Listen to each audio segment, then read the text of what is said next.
News Radio 700 WLW.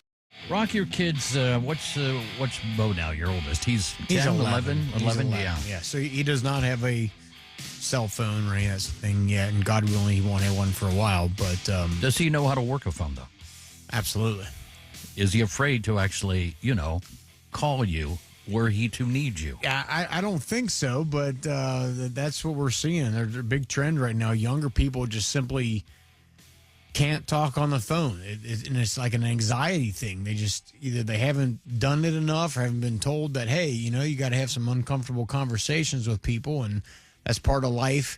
But either way, they are shying away from the phone. And look, it's easy just to send a text, but sometimes business warrants a telephone call. Right.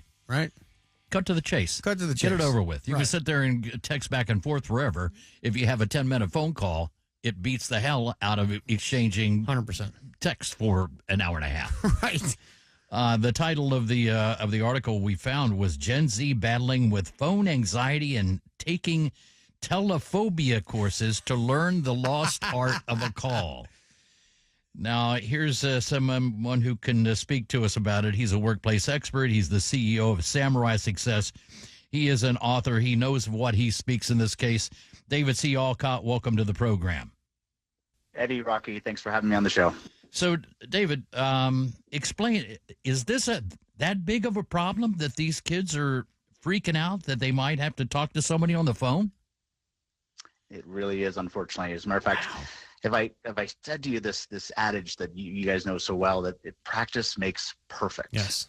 And then what if I said to you, practice doesn't make perfect, it actually makes permanent.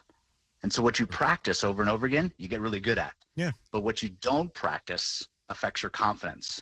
And that's where the fear rushes into the gap.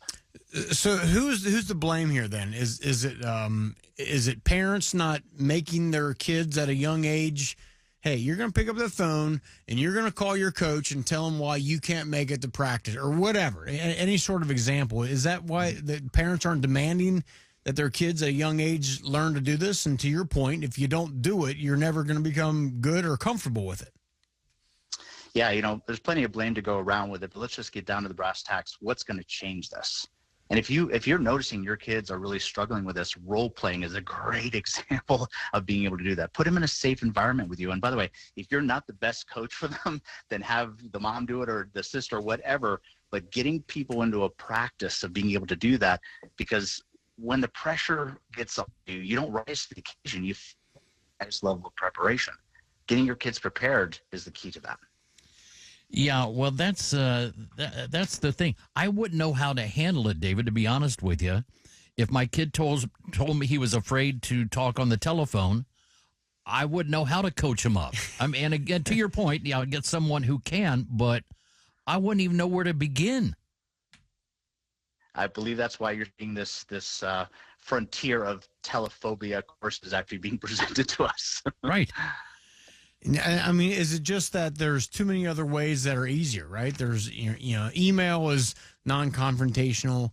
A text is non-confrontational. There's no risk of immediate rejection, no risk of somebody getting on you, and it's just kind of safer. So, and they're used to doing that at an early age. Is that kind of what happens?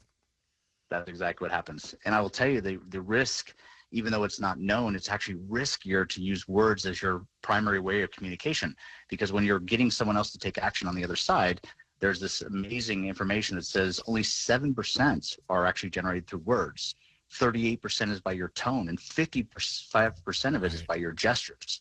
So if you're just texting somebody, you've got a 7% chance of getting them to take any action on it.